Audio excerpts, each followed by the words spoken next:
I'm so hot. If we ever do like those outtake bits, you'd be like, I'm disgusting. Just leave it at that. Just I'm so sweaty right now. Okay, let's go. Do do do do do. Crime time. With my bestie! I'm Anna Etches, and this is Jess Found Attack. Hi, bestie. Hi, bestie. I also forgot. Oh my god.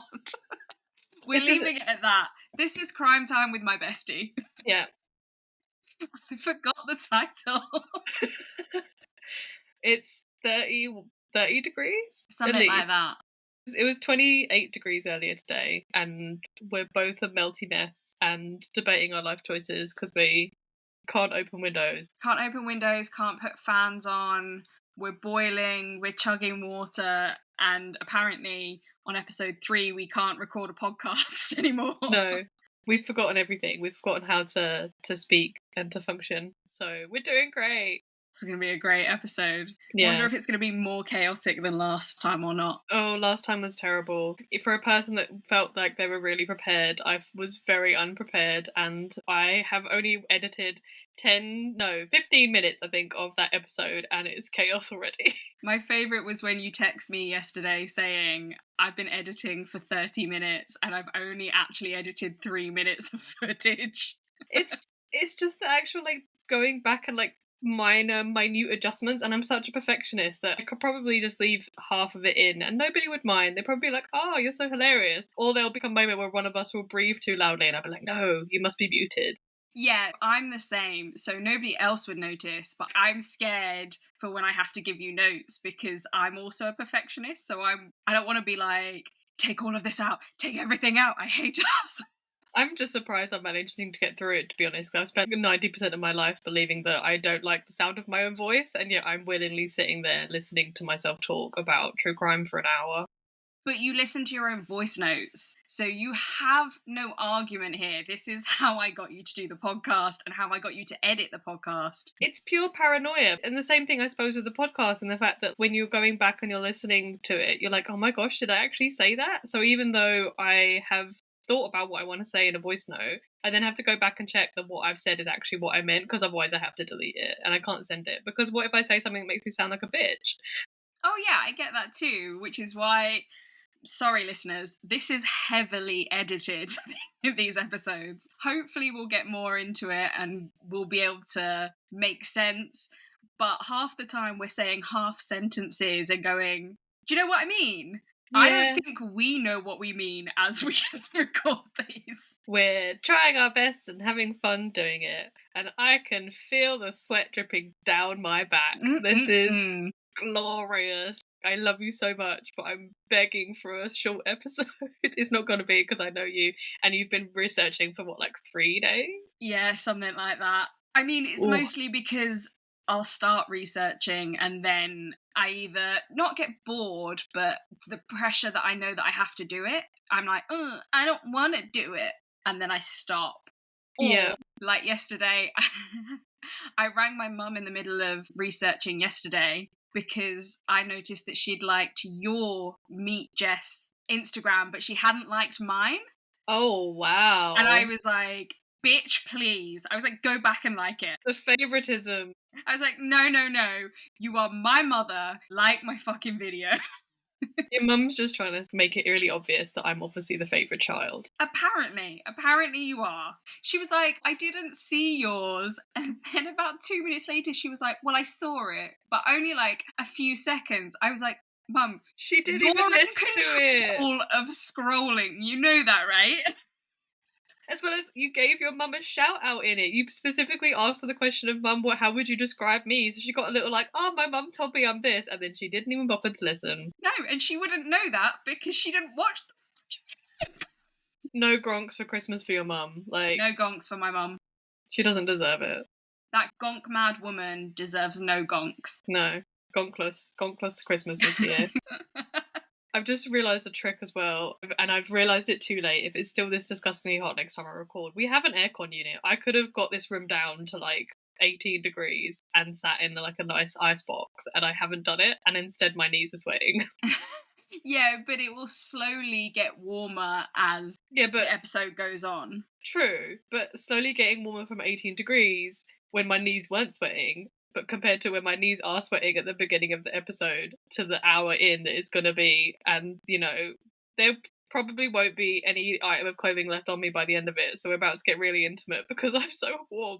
But yeah, we can't talk about being warm for the entire episode. Aren't you guys glad that this is not a video podcast? Could you imagine? Actually, there might be some people be like, oh, naked Jess. And be like, probably just my Shall husband. I slip that in halfway through? Be like, yep, all her clothes are gone. She is completely starkers. It's not nice. Or maybe it is nice. Excuse you. Thank you very much. I'm sorry, fabulous. I don't want to see you naked.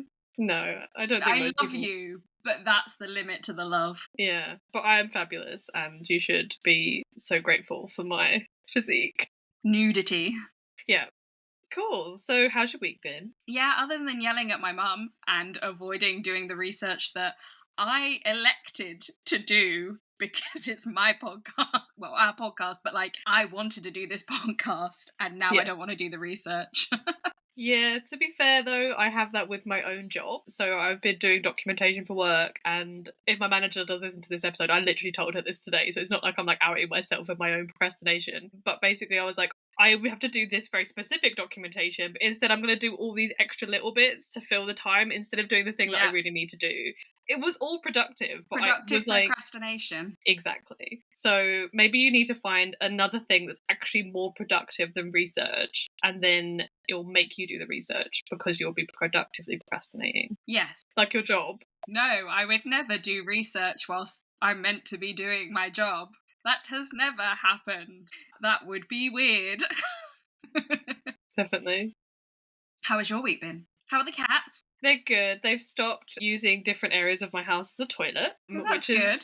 It's so appreciated. I've got the knack of having two cats and apparently needing multiple litter trays in different parts of the house just so that they don't use it as a toilet. Is that the reason they were pooping upstairs, is because there's two of them? Yeah, apparently it's kind of like, I've only ever had one cat before, and because I assumed that they were together, that they would be fine with having a litter tray together, they were not, and decided that the landing was the best place to be a toilet. So, you know, I'll give them grace for the fact that I did not provide enough toilets, which is fair.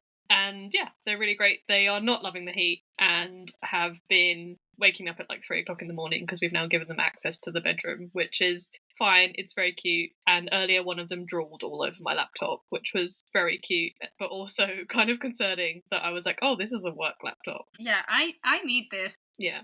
But they're very cute and very fluffy. There was part of me that was tempted to let one of them into here whilst I was recording, but at the same time I was like, I'm hot. You don't want to be in here. And also she has zero self-control and loves to rub her face on anything. So the microphone would be like key face rubbing material, and she would definitely not. It would be a horrible sound, I'd imagine. Yeah, and I don't want to edit that out of this Just podcast. leave it in. Just leave it in. Her just like scrubbing herself on the whole way through the podcast. That's what people want to listen to. It's just ASMR of cat smushing. Cat smushing ASMR. It could be a new trend, you never know. Apart from she's not particularly purry, she loves rubbing her face on things, but there's not much of a purr, so it would just literally just be like scratch, scratch, scratch, scratch noise. It's not appealing. Sure there's a website for that. Probably. I mean, there's ASMR of the craziest things, which I'm not an ASMR person. No, so I hate it. It gives me the ick. Sometimes it's alright, but I actually can't stand when beauty vloggers do the tappy thing. Like, if it comes with opening something, fine. But when they intentionally do... No, I don't like it. I don't like the sound when, like, I know it's a very specific sound, but I'm very, like, sound sensitive. So, like, when people, like, scrape their knife or fork on a plate, it unearths this, like, demon in my brain. It's like, it's horrible. So the idea of some tapping or scratching or, like, lightly touching something, I'm like, no, thank you. Yeah.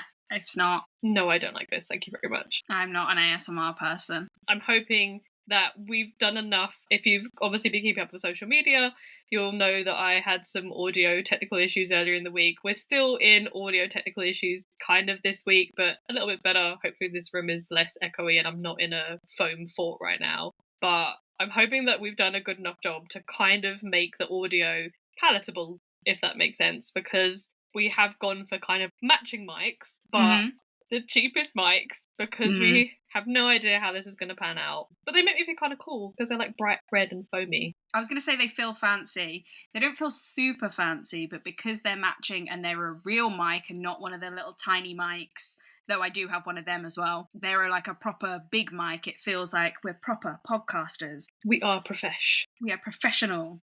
Yeah. Oh, that was the other thing. My mum asked, are we making money from this? And I was like, Mother dearest, we have not published anything at this point in time. In all fairness, if you are listening to this episode and you've kind of kept up with our social media and you're now here and you're like, okay, episode 3, why did it take so long to release episode 1? It's because we are we're batch making, basically. So we've actually recorded batch recording. Yes, batch recordings. We've actually recorded 3 episodes in preparation for the release of our first episode so that we can basically release on the go. Say one of us becomes ill, we can't record 1 week, or one of us goes away. It means that we don't have to like scramble to come up with an episode. So we're doing this clever thing and actually getting ready with episodes first rather than rushing everything out.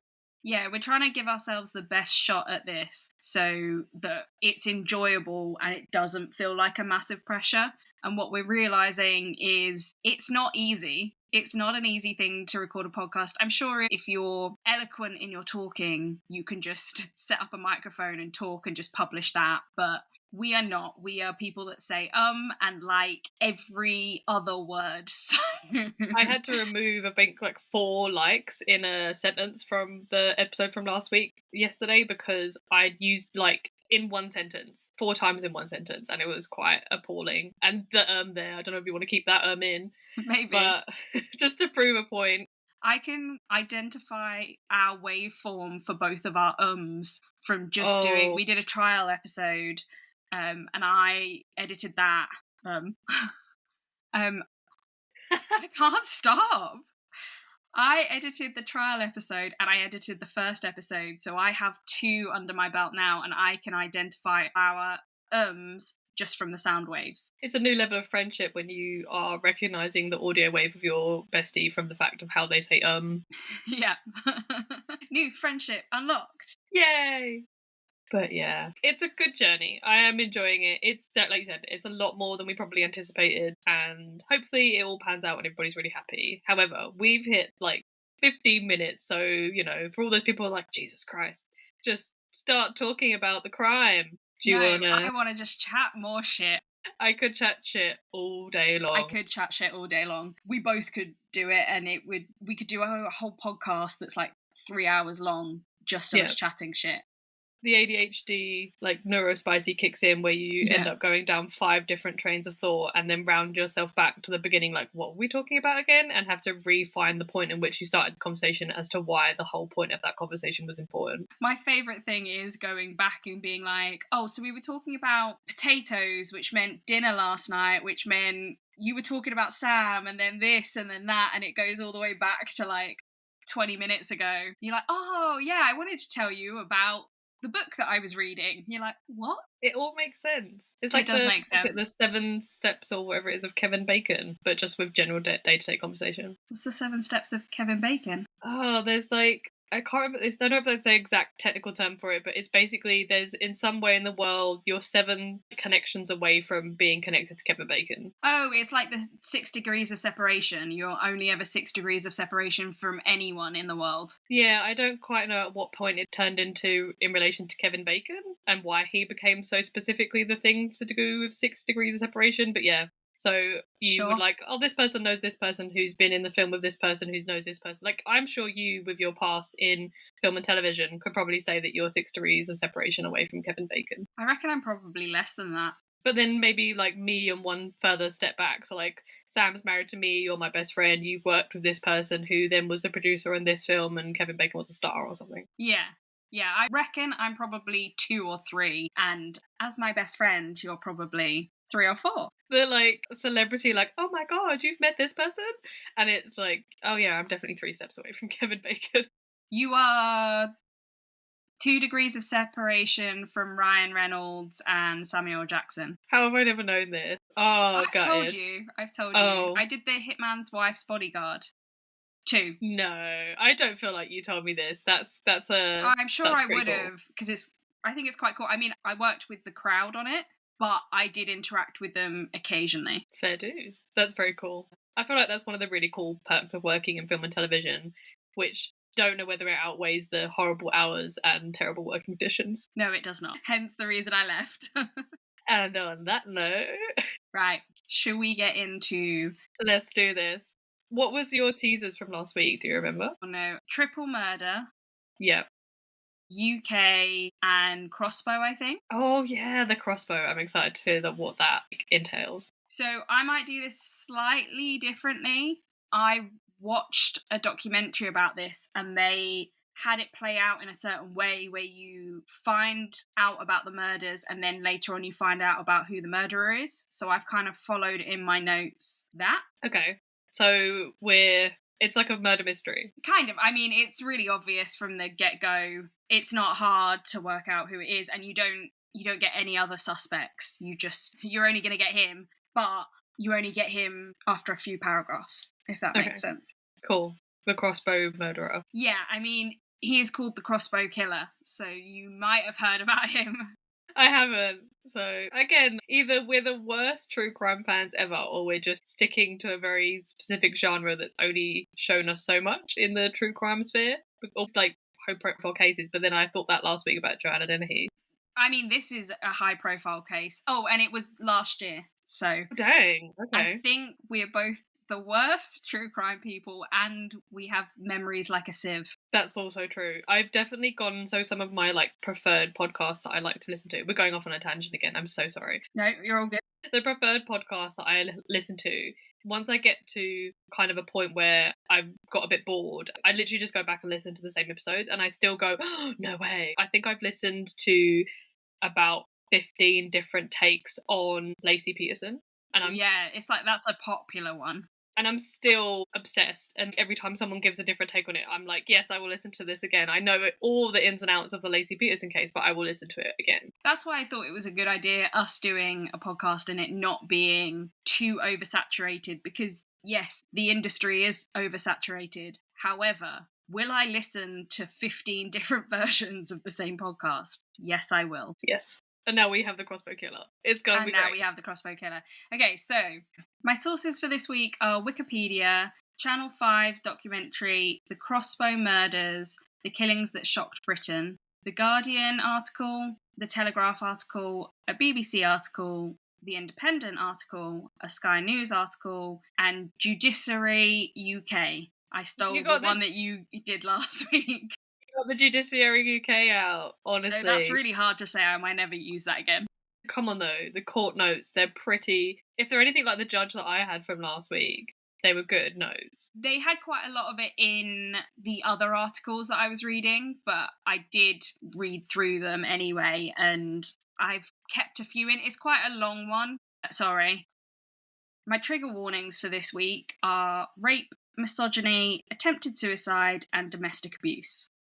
Not that they aren't completely valid trigger warnings, but I don't think I've ever had a trigger warning for misogyny before, so I appreciate it.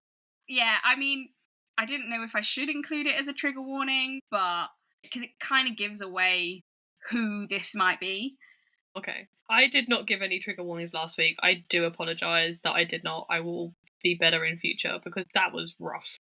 I didn't know if we needed to, but I did in the first episode, so I thought let's just continue with them. I mean, if you're listening to a true crime podcast, you probably know that there's going to be some trigger warnings. Yeah, but it's a nice little heads up, I think, for people to be like, hey, just so you know, it's going to be a bad one this week, rather than, oh, somebody died, which I think is probably, like you said, is a given.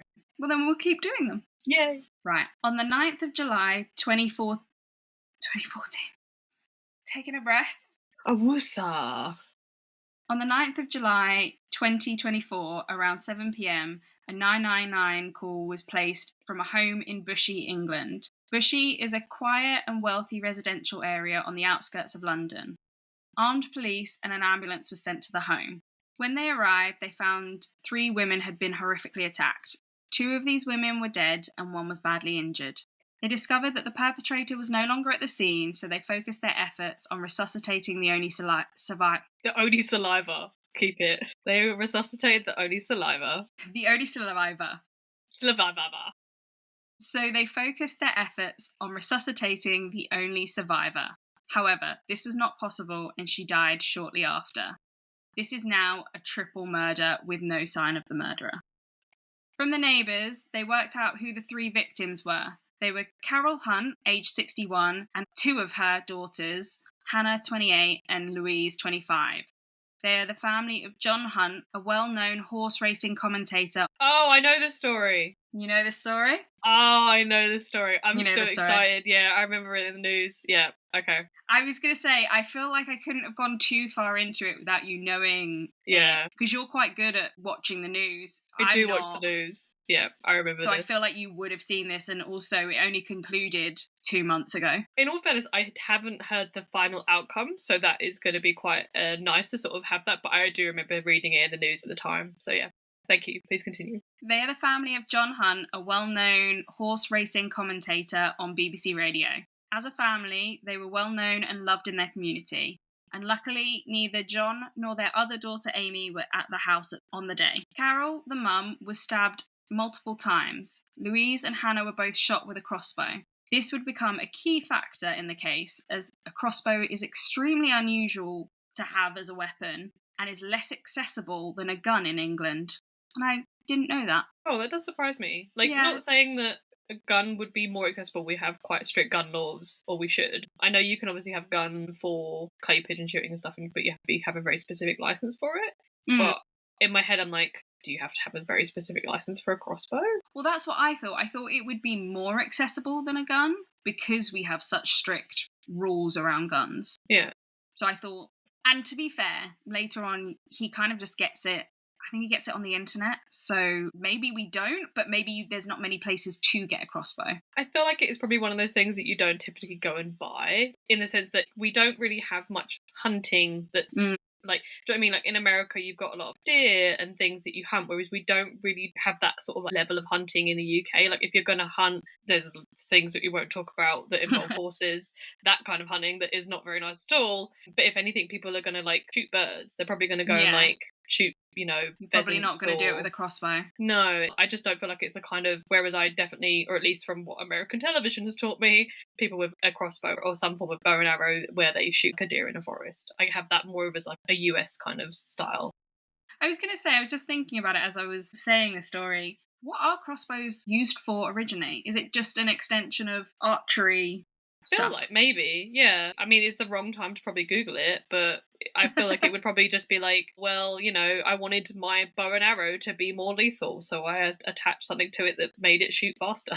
What are the origins of a crossbow? Are we keeping this bit in? Maybe.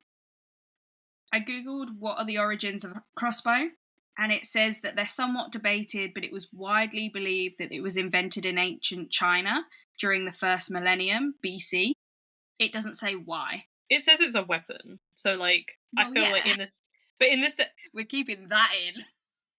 Well, I'm just proving how useless I am. In the sense of, I feel like a weapon to hurt people, not just a means of hunting in my head. Yeah, I reckon it's probably like a bow and arrow, and they just, like you said, wanted it a bit faster, so they made it a crossbow. People are probably listening to this thinking, Jesus, these two are absolutely stupid. Why are we listening to their podcast? They need to get some brain skills. Who gave them a microphone? Amazon.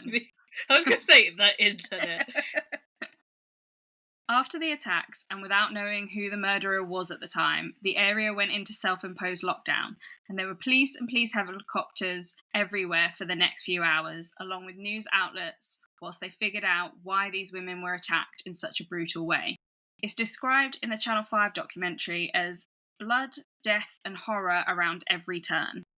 Channel 5 stuff, they're just so dramatic. Oh, so dramatic. It was very entertaining. Some of it was quite good. I did quite like it, but it was like a lot of news anchors were being interviewed and they were so dramatic. I mean, you got to hype it up a little bit. Like, you feel bad about hyping something that's up that is about people that have been murdered, but at the same time, it's entertainment. Like, it's good entertainment. Like, it sounds horrible. It sounds like such a negative thing to say, but people live for this stuff. Do you know what I mean? It literally, like, we're here doing a podcast about it, but in the sense of, yeah, a little bit of drama, sprinkle it in. We're part of the problem, but Yeah. it did feel sometimes like they were trivializing it. I suppose not being like sensitive to the victims and the situation. Yeah. Police investigations found the original 999 call was made by Hannah after she was attacked, so one of the victims. Oh, that's horrible. Yep. She'd arrived home to find her mother and sister dead, and even after being shot herself, she managed to contact the police and identify the murderer. Can you guess who? I'm guessing it's her dad. Nope. It's not the dad. It's not the dad. Who is another likely suspect? A boyfriend. The sister's ex, Kyle Clifford. In my head, I thought the dad because maybe I don't remember this story then because I was like, I remember this. I was convinced it was the dad. So she came home and they were both dead, and then she was shot, or was it she was shot and still alive enough to make the phone call? The second one. So she came home, found her mum and her sister dead. He was still in the house. He shot her and then left, not waiting to find out if she died. And in that time, she managed to make the phone call to 999. And she also managed to text her boyfriend to say, call the police. Oh, rookie move on his part, you know. I mean, all of this is rookie because he's caught on literally every camera ever in the area. It's stupid. As we proved from the episode last week, though, the UK, we have a lot of CCTV. And not just CCTV, like probably even more so now in like 2024. Everybody's got a camera for a doorbell, or like 90% of people have got some form of camera in their house or something. There is someone somewhere that's recording you. And if it's not a camera randomly attached to a door, it's probably a crazy civilian that's like, yes, I want to capture a murderer. Yeah, I mean, there is a lot of that, but he's on every CCTV, and I think he forgot that they could track your phone. Oh. Like, when they go and investigate him, all of his searches are there. Think it through. At least, like, burn the phone or something. Get rid of the evidence. You'd have thought, well, that was part of his plan at one point, but we'll continue. We'll get there. So the manhunt for him began. What was his name? Kyle Clifford. Kyle Clifford, thank you. This is where I differ from the documentary a bit. So I was following kind of the pattern and how they presented the information, but they go into describing the manhunt, which I will. But I think we need to know about him first and what a pathetic little man he is. Yeah. So, on the surface, Kyle Clifford was an entirely unremarkable man. And my note is, a wet lettuce of a man. He's a limp noodle, is what he is. He's a limp noodle. He would have been thrown away at the first second. Blech. Gross. He enlisted in the army in 2019, aged roughly 21. His captain for the initial training described him as an insecure, immature young boy. One of the first things that they teach them is social media security, and then the captain will later go through their social media accounts to see if they've taken on board what they were taught. Kyle had a mirror selfie in his full army uniform as his profile picture. Oh, Kyle. Yeah, which is a major no-no. You're not protecting anything. Not protecting anything, and he's just doing it to be like, ooh, look at me, I'm in the army. My note for that was, he evidently learned a lot in that class. Yeah. He took on board everything that his captain said. He was paying attention. Another lesson they would partake in was a speed, distance, time exercise, which is something like, if I was to travel 60 miles at 60 miles an hour, how long would it take me? And he would often couldn't get the answer, which infuriated him. And whilst not excelling at the lesson is something that many recruits faced, his reaction was not common. So, like, getting angry at that is not common. Yeah, his immediate reaction was anger, which is just a red flag. Yeah, and not even frustration, it was literally anger. He struggled to fit in with the other recruits, and he was not well liked in his section/platoon. I don't know what they're called, so I put both. We'll go with group just because there is probably an official term that is army specific and we don't want to offend anybody by using the wrong term. So his group of people. His group of people, I don't know which it is. He was flirtatious with the female recruits and often made lewd comments, including to his female commander. Oh no, don't do that. Idiot. But he didn't respect people. People, evidently. No, you don't respect anybody if you're going to do that with someone who is the authority in the situation. Like, she is not there for you to flirt with her. You're crossing about, unless the boundary was established early on that she was happy with that, which I feel like it probably wasn't. No, she's in the documentary and she said it was incredibly inappropriate. Oh no, definitely not, Kyle. You can go get in the bin.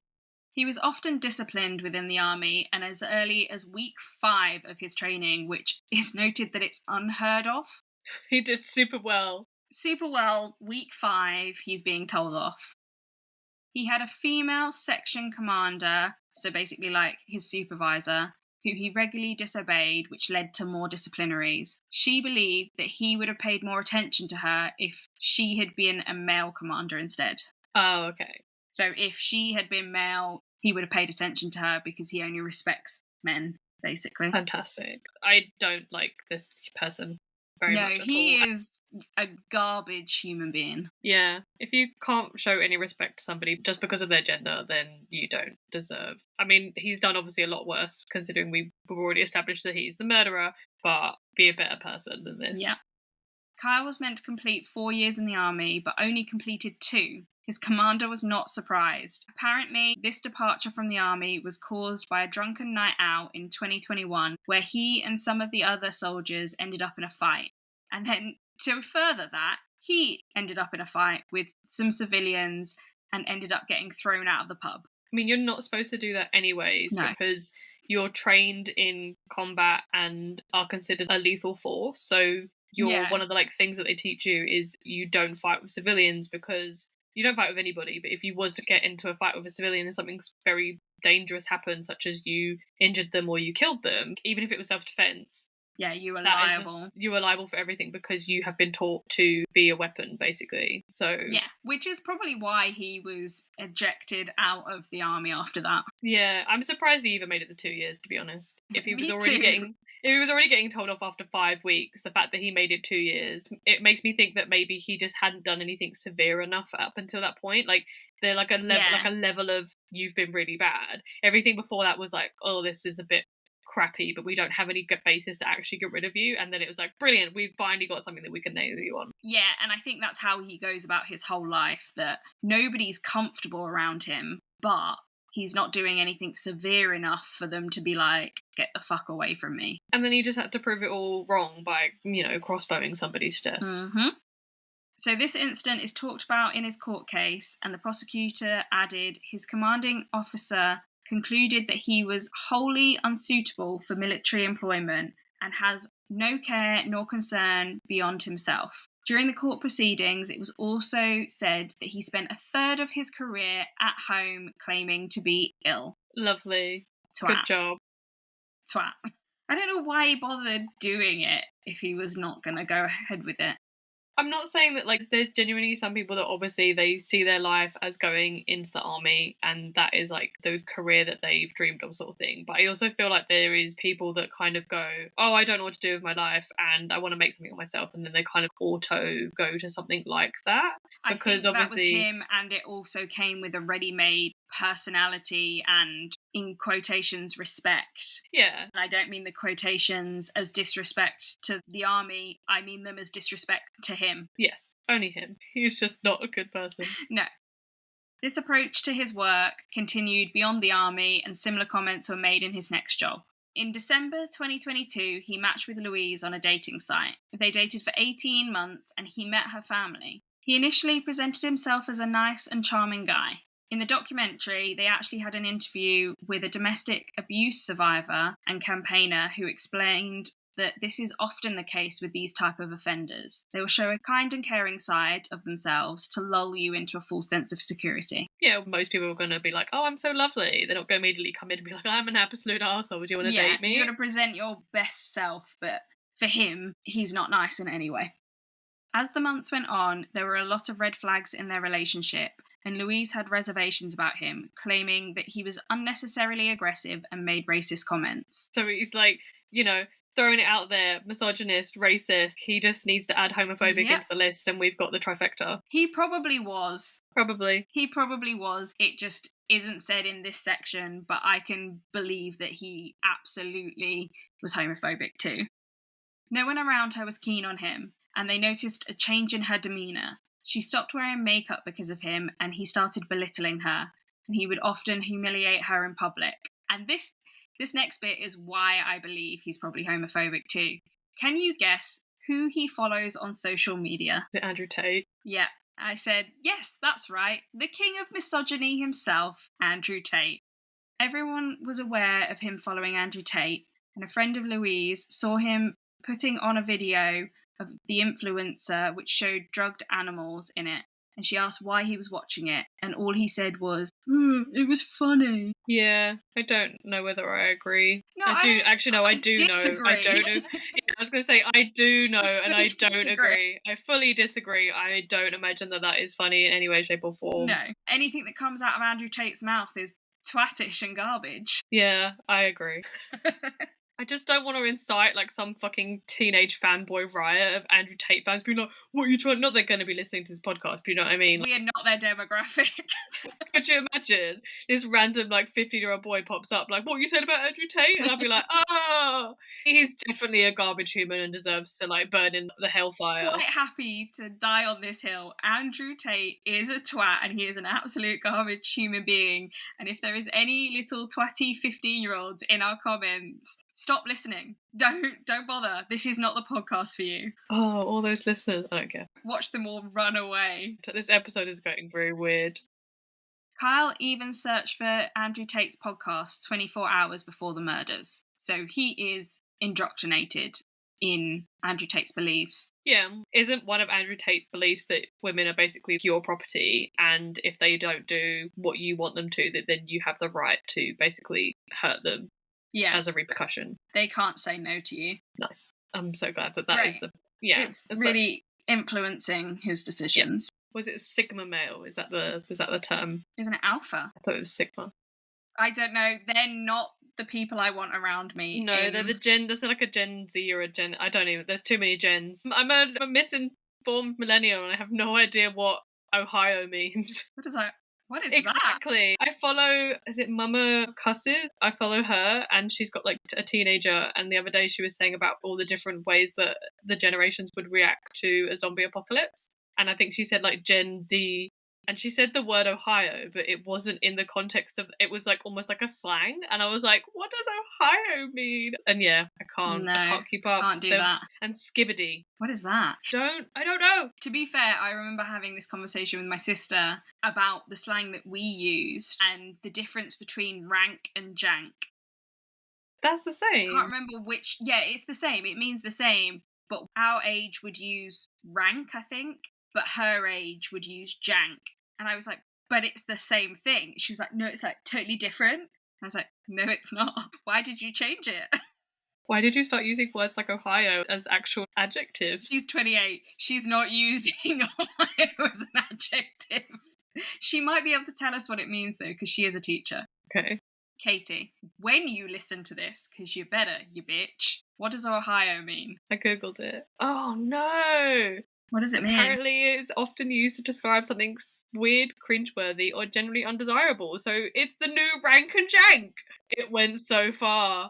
It went so far away that it doesn't make sense anymore. How did it go from rank and jank to Ohio? That is like all the things that I could have said as well. Yeah, and it's often used alongside slang terms such as skibbity and riz. I've heard of riz. What does riz mean? No, we can't do this. This is not the purpose of the episode. Tell me about a crossbow murderer. Jeez. Oh yeah, we are not. Okay, right. We're getting back into it. We're definitely not 53 minutes into this recording. I'll edit it down. Keep the riz and the jizz in. No, that's not right. And jizz, someone's got one thing on their mind. That one hasn't changed. I feel like jizz is still the same. Surely. Maybe. Early on in their relationship, he revealed that his brother was in prison for killing a guy over a road rage incident. And not just any road rage incident, that is a tongue twister. He chased the victims down and rammed his car into their moped, and when one of them was lying on the ground dying, he went over and punched him 9 times. Okay. I could get a little bit road ragey. You get in a moment and you're just like, rah! Yeah, but you're raw, you don't chase them down driving 2 times the speed limit on the opposite side of the road. Oh, no. Yeah. No. Ram into the back of them and then go and punch them in the face 9 times. You give them a good, like, beep with the horn, like, really put the force into it and maybe swear at them and then hope they're not looking in your direction because otherwise you'll get embarrassed and be like, I'm sorry, I didn't say anything, I promise. Yeah, I was going to say, for me, it's more like, in my car, like, and then nothing else. I do love a good beep. I have used my beat once, I think. Oh, you're obviously a much calmer person than I am. Well, also, nobody's going to take me seriously. It's a purple car. It probably has like a horn that's like... Probably sounds like a clown's horn or something. We're doing it again. Okay. Crossbows. Crossbows. Oh, God. I also can't see again. Right. Kyle apparently never showed any sense that his brother should show remorse for what he did, and even went as far as calling him a geezer, jovially. So he's fond of his brother, even though... He was praising him for the full-blown murder. Yeah, I wouldn't be surprised if he did actually praise him. What ended Louise and Carl's relationship was that they went to an event and he was making comments about previous relationships that he had and how he'd managed multiple relationships. Oh no, sorry. My comments was how he'd managed multiple relationships I will never know. But I also made it combine into the next sentence, which is he suggested that he was sleeping with multiple women at the same time he was in a relationship with Louise. And that was later confirmed. Oh, so not only is he a garbage human, but he's also cheating on her. Yes. Just to add to the, like... Yeah, like how is he attracting these people? He's gone over the trifecta. Yeah. Is it a quadfecta? Is that the word? Like, he was racist, misogynist, homophobic, and an adulterous. Yeah, it must be a quadfecta. Quadfecta. Let's go with that. Yep. On the 26th of June, 2024, Louise sent him an incredibly kind text breaking up with him, but thanking him for their time together. Oh, Louise! It's very sweet. I haven't included all of it in here, but I did write it down at the bottom of my notes. It goes on and on about how it's just not the right time, but... He didn't deserve that. He is probably one human that I will be like, you deserve to be ghosted, and that is absolutely fine. 100%. She also stated, I never want there to be anything nasty between us. And he thanked her for the clarity and seemed to accept this decision in his text back. But less than 2 weeks later, he would murder her. 2 weeks? 2 weeks. It's less than that. I think it's something like 11 or 12 days. It's on the 9th of July. And this was the 26th of June that she ended it. Jesus. So we're going back to 2024 and we're going to go back to the manhunt now. They conducted house-to-house interviews and they searched his hometown of Enfield. They raided his home, but to no avail. He wasn't there. Hertfordshire police said it was the largest scale manhunt they'd ever conducted to date. I suppose because they know it's him, they know he's killed 3 people, and they don't have the murder weapon. Like, exactly. He still has a weapon, he is still dangerous. Well, multiple weapons, because also he killed the mum with a knife. Oh, I missed that completely, I do apologise. Yeah, he stabbed the mum and then killed the daughters with the crossbow. And that is what I go on to say. So it says they released a lot of details about the murderer to the public because they wanted to find him and detain him quickly because he was still armed. This is important because of the weapon he used, a crossbow, because that can be fired at a distance and they did not want the public going up to him and potentially scaring him and causing more victims. And then I looked up how far can a crossbow be fired, and it said 30 to 50 yards, which is about 27.5 to 45.5 meters. Jeez, that's far. Yeah, so if you were a bit further away and you spooked him, and he shot, he's going to get you, and that's why it's a massive manhunt and they want to get him as quickly as possible. There's almost a part of me that would be like, oh, maybe he's a really bad shot, but then he hadn't spent 2 years in the army, so I feel like he would probably be a decent shot. Yeah, I'm sure the army training is great. I'm not convinced he is good. No, but still garbage human. Still garbage human. 22 hours after the murders, on 10th of July, there was a sighting of Kyle Clifford. He is seen going into a cemetery in Enfield, and once he is aware the police have found him, he shoots himself with the crossbow in the chest. But instead of killing him, this just paralyses him, which is why I don't think he's a good shot. But to be fair, crossbows are pretty big, and you'd have to like turn it on yourself. Yeah. Like, I think he would have had better luck if he just stabbed himself. Like, if he had a knife on him, he's walking around with a crossbow on him in a freaking cemetery in the middle of the day. I think in the middle of the day, like completely norm. Obviously, that's what everyone does. How would you not think that you'd get found? Stupid. Exactly. If you're gonna cause serious damage, how can you guarantee? Like, I'm assuming he was probably aiming for something like his heart and then went through the middle rather than, or just missed completely. It doesn't make sense. It's stupid. It's so stupid. stupid. It just, No. yeah. And it paralysed him instead. So comeuppance to him. There is comeuppance. I'm kind of glad of the comeuppance, but at the same time, he deserves so much worse. Yeah. You have been maimed, seriously injured through your own fault. So, haha to you. Exactly. That's my comment was, sucks to be you. Yeah.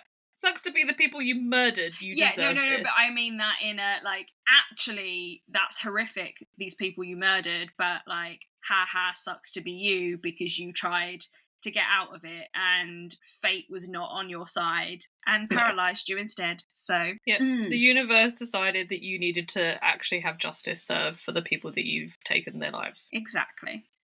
It's while he's in hospital that the police gather evidence of the timeline of events and why he committed such a crime. I mean, essentially, it's because she broke up with him, but... There is, in the sense of, like, I'm glad that they've done the due diligence, because I'm still kind of curious in the fact that if he's come across as pretty accepting of her message when she's done a very kind message to say this isn't working, he's replied going, yeah, that's fine. Obviously, I don't know the extent of the response, but why 2 weeks later? Let me scroll down to the... So, do you want all of her text as well? No, just his. Just his. I believe hers would have been, like, really genuine and nice. Yeah, hers and I feel like... how many? 3, 4, 5, 6, 7 lines long. His is only 3. His says, "Thank you for the clarity, Louise, so we can both start our healing process. I love you so much, and I will for a long time. I will always be there for you if you ever need me. Please don't hesitate. I wish you all the best and take care of yourself too." Yeah, in the fact that how can you go from sending that kind of message and then 2 weeks later be like, oh, I'm so enraged by this situation that I'm going to murder you and your sister and your mum. Because he needed time to order things off the internet, basically, essentially. It's like, let me put you into a false sense of security so you don't think that I'm going to get a crossbow and kill you, obviously. You could have just ignored her. You could have sent the shittiest message in the world. Yeah. Like, he could have done anything. And he was like, oh, thank you so much, Louise, for being such a lovely person, which she obviously seemed like she genuinely was. I'm going to now take this time to buy my murder weapon. Yeah. Basically, yeah, he could have just left. And I'm not sure how far away Bushy and Enfield are. I think they're only like 15, 20 minutes down the road from each other. It's unlikely that you would see each other again. Really, you're not in the same town. I don't think they're in the same circles. You probably wouldn't see each other. So, twat. Oh, what was it? Cockwomble. That's what he is. He's an absolute cockwomble. Or douche canoe. Douche canoe. That was it. I mean, I like cockwomble. It's appreciated. In the lead-ups to the attacks, he was caught on multiple CCTV footage, and I put, it's like he was trying to be caught on every camera possible. He is shown attending the gym in the days before and going to the garden centre with his family the morning of the murders, all while he had a clear idea of what he was going to do. So, well, I suppose he had to buy the crossbow, so it would make it premeditated.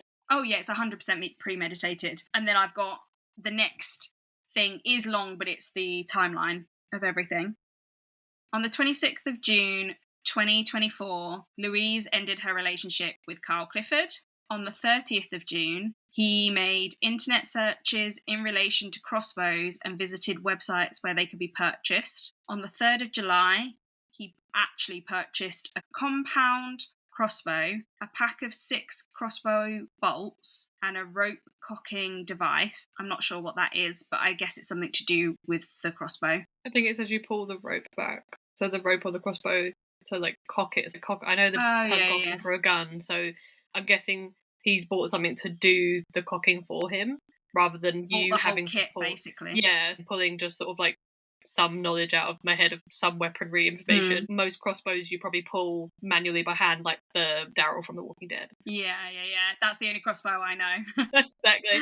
Daryl pulls it back by hand. Whereas, like, if you don't want to have that action, there might be a device that will do it for you and therefore make it probably faster. Which makes it even more horrific. It makes it even more horrific and probably makes it so that he could load the next arrow or bolt, as it was referred to, faster. He also bought an air pistol, but that wasn't delivered in time. And once the company found out about the attacks, they recalled his order, which is kind of the least that they could do. I like how they're like, oh, this guy murdered some people, let's cancel the rest of his order. Yeah. You sold someone a crossbow. I'm not saying that Oh, everybody no, that buys a different crossbow. people. It's a different company to the crossbow. Oh, okay. I mean, still not good. Like, who's selling crossbows? But, you know. Why do you need a crossbow, and why have you not got a permit for a crossbow, and why have you not got a permit for an air pistol? To be fair, I know somebody that I used to work with, and I've seen them post online sometimes when they're doing like archery, and they've got like a really cool looking bow and arrow that's almost like Olympic style looking, like really insanely fancy. So there's probably like a niche market out there for people that do it recreationally. Yeah, I but go and I shoot maybe targets. pass minimum like training on it. I don't know how you minimum would. skill for How would you? said archery. Yeah, but how would you like police that? You would have a union of I'm not some asking kind. you to come up with a solution right you would now. have something that says you get a certificate after you have passed a minimum or maybe training. Just don't go on the internet and be able to buy a deadly weapon. Well, exactly. Like, maybe you have to go into a shop. Maybe. I don't know whether that makes it any better. No. Be able to walk into Asda and pick up a crossbow. Just a crossbow and my pint of milk. Thanks. So on the 3rd of July, he also spoke to his brother well, I don't know if this was on the 3rd of July, but goes with it. He spoke to his brother in prison and told him that he'd ordered a crossbow, but he did not say that he was planning to hurt anyone. And my comment to that was, I'd have some questions. I mean, the brother's in prison for literally attacking somebody over road rage. So yeah, he probably thinks that it's a really cool purchase. Like, oh, great. I probably thought it was super reasonable. Yeah, super cool for you to own a crossbow. On the 4th of July, he bought 2 petrol cans from Halfords and 2 rolls of duct tape from B&Q. And he searches how to uncock a crossbow and fired the said crossbow into a tree. Yeah. I mean, there's a part of me that wonders whether he went to 2 different shops to kind of make it feel less like a murder purchase. Yeah. Yeah. It's like, I bought duct tape and what was it? Fire. Petrol. No. Petrol cans. Petrol. I heard fire. Just a fire. Yeah, I just bought a singular fire from B&Q. But yeah, like, oh, I bought a petrol can and some duct tape. It's like, are you gonna... It's like when you see, what was it? You know, I bought some lube and a cucumber and a copy of 50 Shades of Grey. Like, yeah, like, what are you gonna do with that? What do you do with the petrol can and the duct tape? Just need to put in some cable ties and then fully... Yeah, cable ties or rope. And he would have completed his murder kit. On the 6th of July, he obtains a large kitchen knife, and I think he also ordered that one off the internet.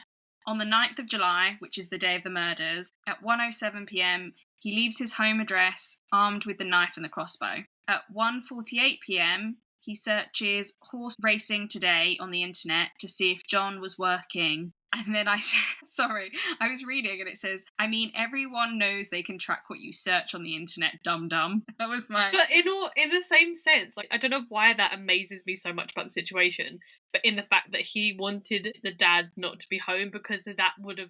Like, he had a crossbow and a knife, even if the dad had been home. He was still the deadly force, but it's almost like because it's a man, he's like, oh, that's the thing that I need to be concerned about. I think that's obviously going to be. He didn't think of any of these women as a threat, but he does respect men, and obviously he is not necessarily in fear of John, but in the sense that like... The logic is he doesn't want to kill the dad, or the logic is the dad will make this harder for me to complete the task that I say in my mind. I also think it's like, in my head when you said that he'd killed the mum with a knife, I didn't know that he had pre-bought the knife. Why have both weapons? In my head I was like, oh, he must have grabbed a knife in the kitchen. But then he also bought the air pistol. He would have had 3 weapons all in one go. This is how it's so premeditated. Such a serious arsenal of amount of things. And like, why a crossbow? You're still a deadly force with a big old kitchen knife. Like, honestly. I don't know. At 2:32 p.m, he knocks on the door of the Hunt's family home with a black rucksack containing the knife and tells Carol he wants to return some of Louise's items. Their doorbell camera captured his conversation with Carol. So, like you said...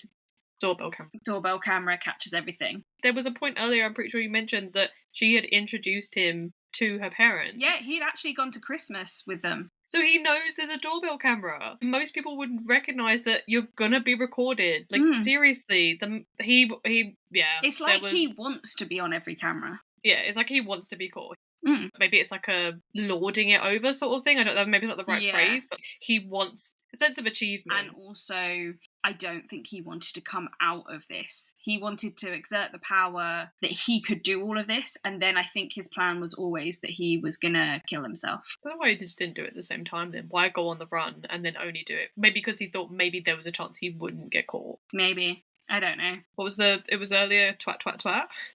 Twat, twat, twat, cockwomble. Or douche canoe? Douche canoe. Maybe that's the catchphrase. Twat, twat, twat, cockwomble, douche canoe. Douche canoe. Somewhere between 2:39 and 2:45, Carol is murdered by Kyle with the knife. At 3:10, he returns back to his car to retrieve his crossbow, which is hidden underneath a white blanket. He then waits in the house for over an hour with the body of Carol for Louise to come in from the garden, which is where her dog grooming business was. She had like a hut. What's it called? Like an outbuilding. Yeah, like an outbuilding. And that's where she had her business, which was a dog grooming business.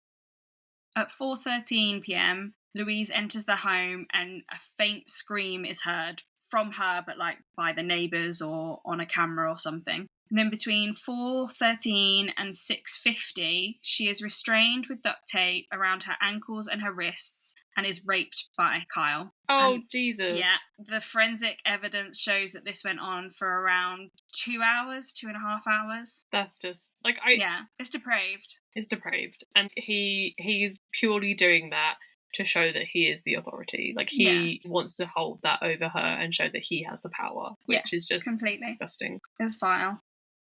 At 5:37 to 5:43 p.m, he checks her phone to see who she'd been in contact with and what she'd been looking at on Instagram.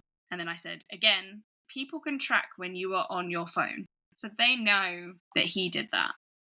At 5:44, Kyle's sister asks him why he took his crossbow out, and he tells her that he was shooting it at a friend's house and that it was not illegal. No, but murdering someone is. Yeah, and also, I want to know why it took his sister like 4 hours to realise he was out with a crossbow.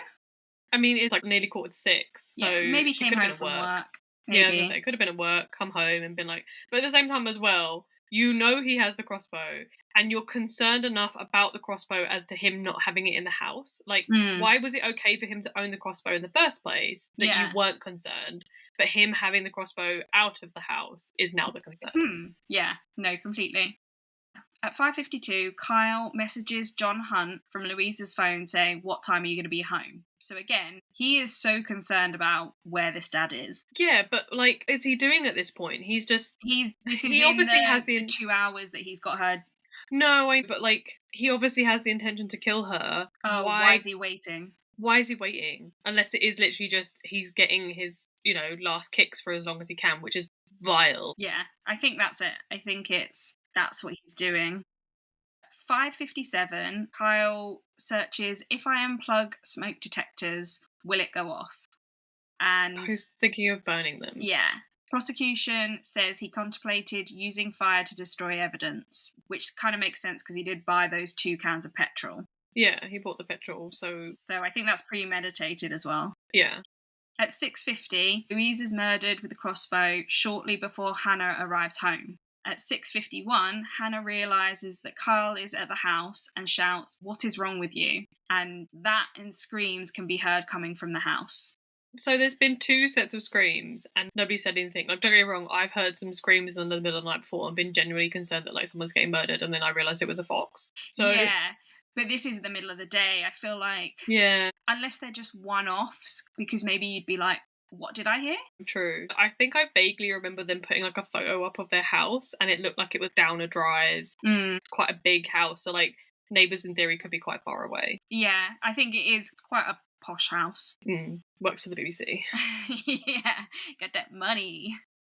At 6:52, Hannah messages her boyfriend saying, "Call police, Leggy, immediately. To mine, now. Kyle here. Police, now. He's tying us up." And that wasn't me just reading that out badly. There's a lot of full stops in I wonder whether if he was in the process of tying them up, did she maybe do it like a voice message? Maybe. Or something? I don't know. It doesn't say, it just says that she's messaged her boyfriend. I mean, not that it's not completely valid and she's got the word out there just so that if she had tried to get through to the police and, you know, sometimes if the call doesn't go through properly, they don't have anything to go off, if that makes sense. They don't know, like, where they're going or where they're getting to sort of thing. But at the same time, call the police, not your boyfriend. I think maybe because she texts her boyfriend and then calls the police later on. So I think she's doing a double whammy. Maybe she was running away at the time and that's all she could do was text. Because, like, not all of it is spelt correctly either. So I think she's probably texting as she's moving. Okay. At 6:54, she's shot with a crossbow. At 6:55, he calmly walks out of the property with the crossbow hidden under a sheet and the black rucksack on his back. And he just casually walks down to his car. Like a minute later. Shot the sister and then just left. At 6:57, Hannah is heard screaming, "Oh my God, no," as she realises her mother and sister have been attacked as well. At 6:58, she uses Carol's phone to dial 999 and identifies Kyle as the attacker to the call handler. So, I mean, that's pretty intense considering all that she's just been through in the last 10 minutes. Yeah, that's mad.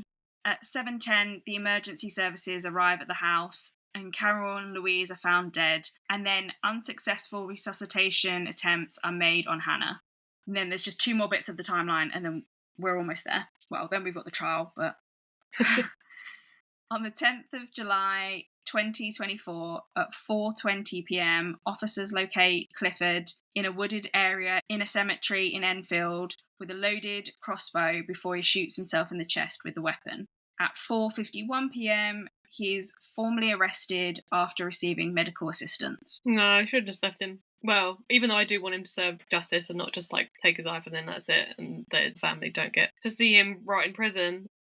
Yeah, it's a hard one because I didn't want him to survive, but at the same time, I want justice. 10 weeks after the crime, he's released from hospital and police start their interviews. He frequently answers their questions with no comment, and there is no remorse or emotion during this time. Like, he does not care. Whilst in hospital, the police had gone through his phone and found a note titled "Last Letter," a suicide note. And of course, it was all about him. The judge described it as dripping in self-pity. When the police read it out loud in the interview, it was the only time that he showed any emotion. And he basically sniffled and cried and... Woe is me, I've been so hard done by that I deserve to take 3 people's life because a girl said that she didn't want to be with me anymore. Exactly. Like, honestly. I said the whole time he's presenting himself as a victim. No, thank you. No, thank you. And the psychologist in the Channel 5 documentary said he was a pitiful, pitiful character and is a coward. On the 16th of September, 2024, he is charged with 3 counts of murder, 2 counts of possession of an offensive weapon, and 1 count of false imprisonment. He originally pleaded not guilty. However, at the last second, he changed his plea to guilty. I mean, what were you expecting? The amounting evidence that you have easily provided them. If you had gone into a court with the plea of not guilty, like hell would that have gone through? You would have still been charged. I think if you plead guilty, you can receive less time. Not less time, but it goes through easier. I think this is what I got from the Judiciary UK. You receive something like 20% less time or something for pleading guilty, for admitting it. There was a calculation of percentage. It's like, for that you get this discount on your time in prison. Yeah, and I think sometimes you don't necessarily get a jury trial because you've already pleaded guilty. So then your judgment and stuff is only decided by a judge. There's no a court of your peers sort of thing that are meant to bring that against you because you've kind of gone, yeah, okay, I'm guilty. Yeah. However, they didn't give him a charge for the assault. He raped her. Oh, okay. I was like, I don't understand how he could not get this because he should, because garbage human. So, you were saying about only getting a judge trial. Well, the court proceeding is done in front of a jury because 3 months after his arrest, he is also charged with the rape of Louise. So it happens at a different time. Well, this is the charge that he never pleaded guilty to. Right. The psychologist in the documentary said that that's interesting because she thinks in his mind, the act itself was asserting dominance and control over Louise, but she believes that he might be embarrassed about admitting it to certain family members, because obviously the world is going to see that he's done that, and if he admits he's that he did it. he's embarrassed about raping someone, but he's fully happy to be like, yes, I murdered them. I tied them up with duct tape, I stabbed somebody, and then crossbowed 2 people. But the thing that's the bad thing here is the sexual assault. Apparently, and I put, rather than caring about the victims, it's once again about him. He wants people to see him in a better light. Nobody sees you in a good light. Nobody's going to see him in a good light because he's a twat, cock-womble, douche canoe. I have heard that depending on the kind of thing that you get charged on, how you get treated in prison is different. So, like, how the other inmates treat you. You know, if you've murdered somebody, you're going to be at a certain level, whereas if you've raped somebody or something, like, it puts you at, like, different, like... Yeah, and you might be more likely to be attacked. Yeah, and I don't think he's doing very well in prison. No, but whether that is his logic or not, I don't know. It's interesting that the charges were brought separately, though, but I don't know whether that's a case of... It was very obvious that they'd been murdered and, like, stabbed and crossbowed, but maybe they obviously had to do an SAE test kit and stuff that they needed to confirm. Yeah, I think so. I think maybe it wasn't so clearly obvious at the time. I'm not sure. I couldn't find anywhere that says why that was brought up later on. There's probably some reasoning, but either way, he was already incredibly low in my opinion of him. He has reached so low that he might as well be underground. He's in hell, in my mind. He's in hell. Oh yeah. He is in the hellfire. Because he didn't admit to the rape, it meant that it had to go to trial and everyone had to sit through the evidence, including John Hunt and his surviving daughter, Amy. So they had to go through listening to all of that. That's so horrible for them. Except for Kyle, who refused to leave his cell. What? Like, such a pathetic person that he was like, no, I don't. I'm too precious and I can't possibly be subjected to this. Like, I deserve better. Yeah, literally. I've put he's pathetic all through the trial. When it first came about, he did show up via video link, but claimed he'd hurt his voice so he couldn't speak. And then by the end of it, he just wasn't showing up. And I don't want to hear you speak. You don't deserve it. Your voice does not deserve to be heard. No, so I don't care. Sit there and actually just listen to the atrocities that you have committed. Yeah, like, you seriously. caused them. Yeah. You did these things, so you should have to listen to it. And technically, so I'll just say the next bit. He is the 6th high-profile defendant that has refused to attend their trial in the last 3 years. And the judge does have power to insist that they come to court. But the punishment for not attending is just 2 extra years on your sentence. So that's kind of minuscule when you're facing life in prison. It makes a difference if you're serving 6 years and it becomes 8 years. But he is serving, we'll get to it, it's like whole life order. Yeah, I think there's a minimum term for murder, and there was 3 of them. So, and with multiple other atrocities on top of it. Exactly. And this next bit's going to make you angry. I've noticed as well, like, I was getting slightly closer and closer to the mic and getting more and more irate. So I've had to, like, have a little internal word for myself that the listeners, if they're still here at this point, they're probably like, damn, you're getting loud, girl. So I've had to have a little, like, chill out, because as much as you probably feel the rage as much as I do, you don't need to hear the rage. Because I don't want to be turning down your headphones as you're listening to us. I care for your eardrums, and I am still just as rage fueled inside, but I am trying to be the calm and collected person that isn't going to make people regret listening this far. I mean, be rage filled, just lean backwards away from the mic as you do it. Pressing myself into the back of my chair and not raising my voice in pure fury. Not yelling. So the next bit, you're going to have a hard time with this. Because his only defense for the overwhelming evidence presented against him is that his DNA is on Louise Hunt from when they were dating. He's saying that the only thing that they could use against him is his DNA that has somehow stayed there for 2 weeks, which is not saying that it couldn't, like, hair and stuff, but obviously... It could. I will tell you in a second. It can't. Okay. Oh, I don't know about hair. Obviously, hair could be everywhere, but I think you can only get DNA from hair if the root's there, isn't it? Yeah. And that might be in the house. That would make sense. I have no idea about that. Yeah, that's what I mean. It's like, if he was to find something that physically you couldn't, like, could in theory still be there after an extended period of time, I'm assuming that he's going from the assault and therefore having had sex in his brain, even though Yeah. it's obviously not, you disgusting person. Yeah. You're on their doorbell camera. Exactly. Like, oh, I'm sorry. When it was Hannah, wasn't it? Hannah's the sister. Yeah. Hannah's the sister that obviously also passed away. Yeah. She rung the police, told them who the murderer was. Yeah. There is a explicit timeline with him entering the house and leaving the house, in Yeah. which that period involves Hannah ringing the police and her boyfriend to say, I'm being attacked, ring the Yeah. police. And he's like, nah, that's just a coincidence. And he's caught on cameras. I don't know if it's other doorbell cameras, but it's other cameras going down the road carrying the crossbow. I was going to say, he was also found by the police in a graveyard or a cemetery with a crossbow. Yeah. It just happened, like, as you said, a crossbow is actually quite an awkward weapon to get hold of. Nah, there's like a level of stupid, and then there's him. Yeah. Yep. I don't know why the defense lawyers Because he's went got with no this. leg to... I don't even know why they bothered trying to defend No. him. He should have just walked in there and gone, yes, I did this, my bad.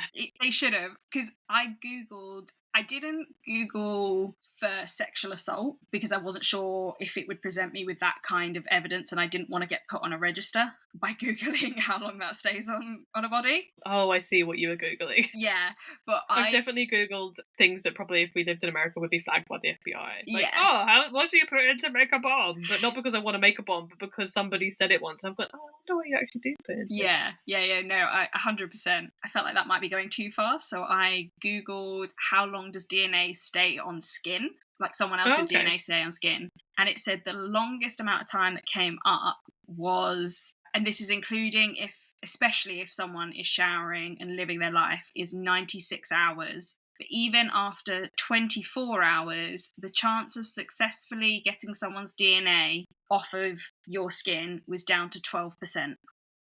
And that was I'm pretty sure that was on an essay website that basically was encouraging people to go in quite like as soon as they can, because they'd done an experiment and they tested it at like 0 hours, 3 hours and 24 hours. And at 24 hours, it was down to 12%. It's very interesting as a fact, but you're right, it has filled me with rage. Yeah, I thought so. It's a quiet and calm and collected rage.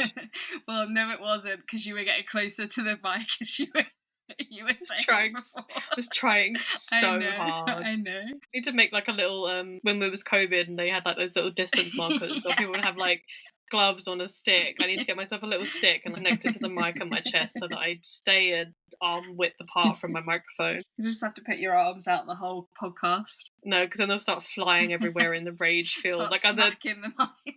Mike's going to be like going crazy. They're going to be banging things. Like right now it's fiddling with my t-shirt because I'm like, don't touch it. It's so hot.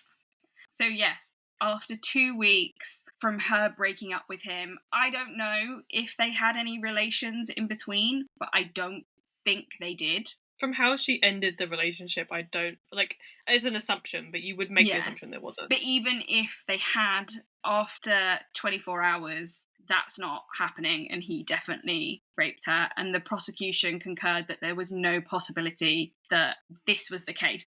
She was duct taped. Yeah, I was going to say, the prosecution said that there was no possibility that this was the case, and like you said, again, she was duct taped. Not trying to yuck your yum. If you want to be tied up, cool. That is not this case. Not in this situation. No, there is no belief in my mind that it would be like, yes, thanks so much for murdering my mum. You're threatening me with a crossbow. Let me just let you duct tape me for like this sexual thrill, and let's just have sex. No, I'm sorry. No.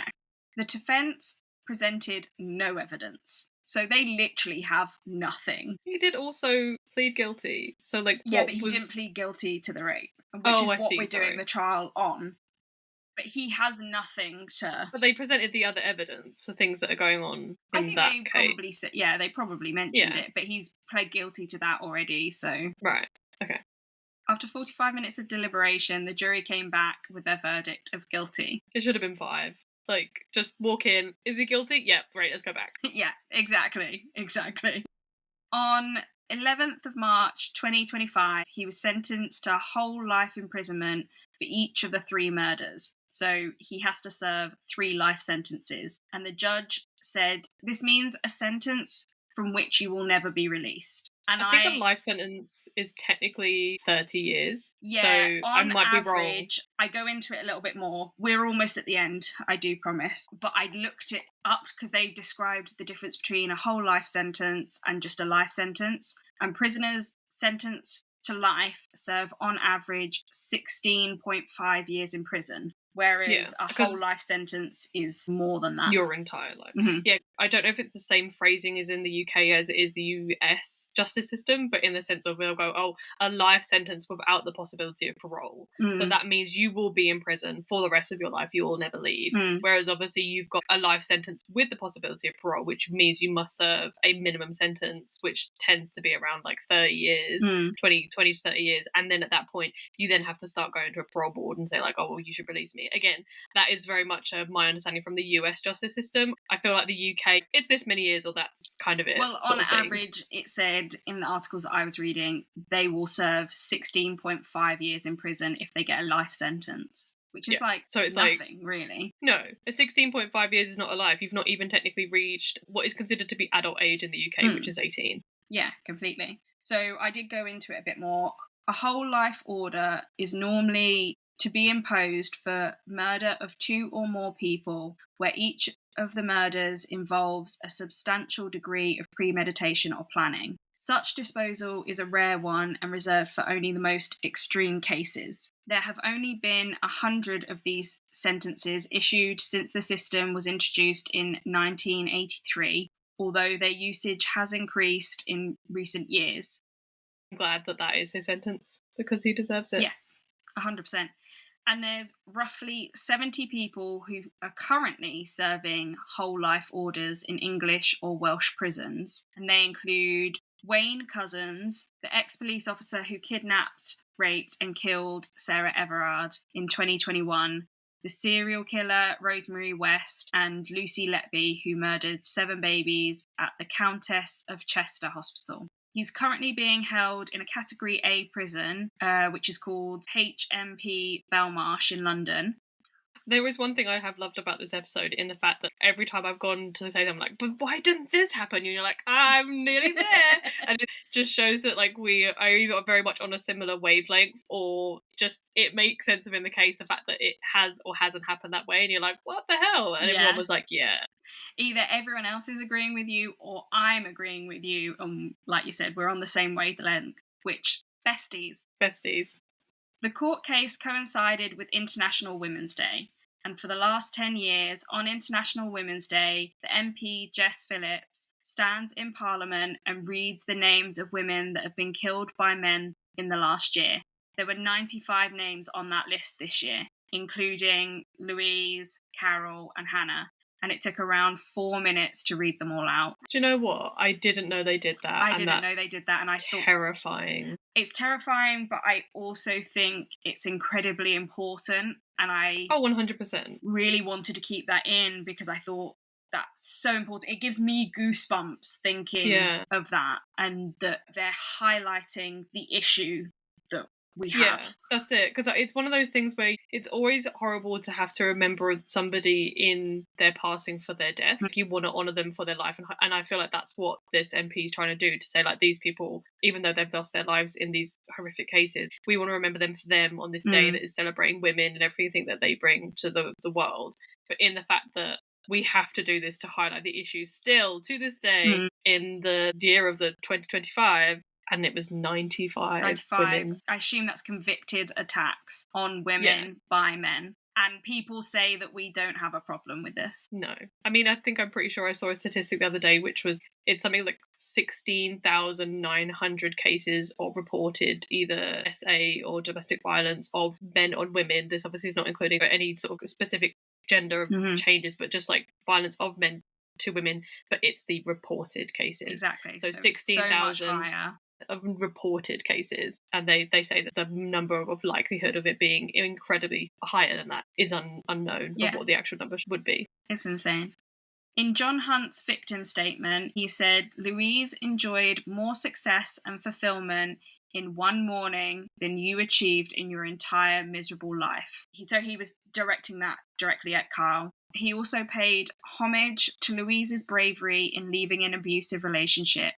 and he described Kyle as a psychopath who was able to disguise himself as an ordinary human being. And then on the subject of abuse, I just wanted to highlight that coercive control became a crime in 2015, and that abuse is more than just being hit, because they highlighted it in the documentary. The domestic abuse advocate and campaigner, they do a little section on it where people come to her and say, I don't know if I'm being abused because he hasn't hit me, and it's just good to know that coercive control is a crime and you can report people for that.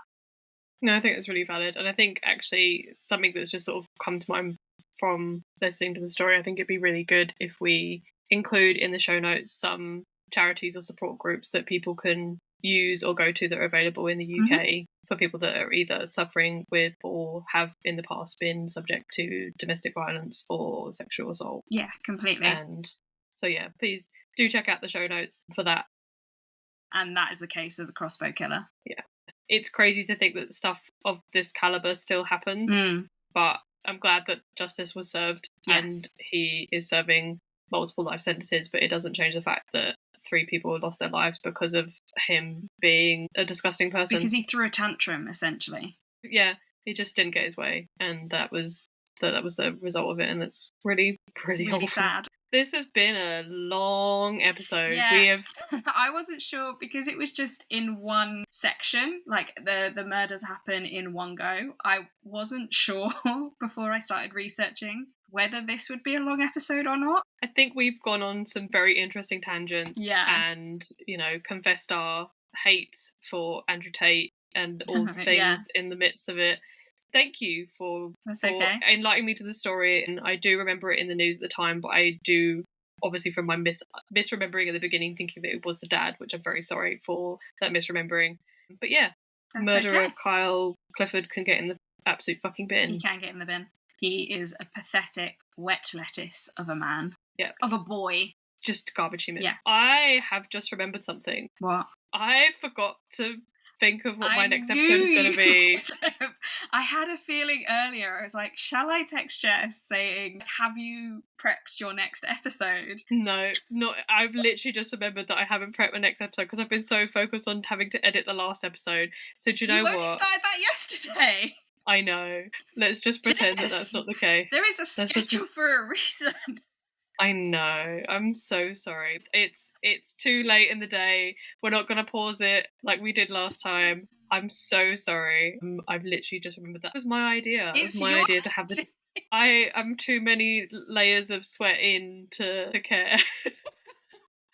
So next week's episode is just going to have to be a surprise. A surprise to us all. All of us. It's gonna be a surprise. I'm very, very sorry, Bestie. That is 1000% my fault, and I have no excuse. Come with some pointers to say at the beginning of the episode next time. So build it up in like a little ooh, this is what's coming. Yeah. Do you know what? In future, I give you full permission to bother me because it was not on my priority list today, and it should have been, and I'm very sorry.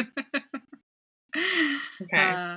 Well, how are we going to end the podcast then? I don't know. Maybe just have a lovely rest of evening or a rest of day for whatever time or period of time you're listening to this. Yeah. If you're listening to this as you're falling asleep, then thanks for. Oh, that was terrifying. The ASMR besties out there that are just like, no, please don't whisper in my ear. It's horrible. Thanks so much, Bestie, for bringing us this case today, and I promise to do better. I don't want to sit in this room anymore. I love you so much, but I am literally done. I feel like I'm done. I'm so done. It's 10:20 at night, and I need a shower. All right. Bye, besties. Bye, besties. Bye.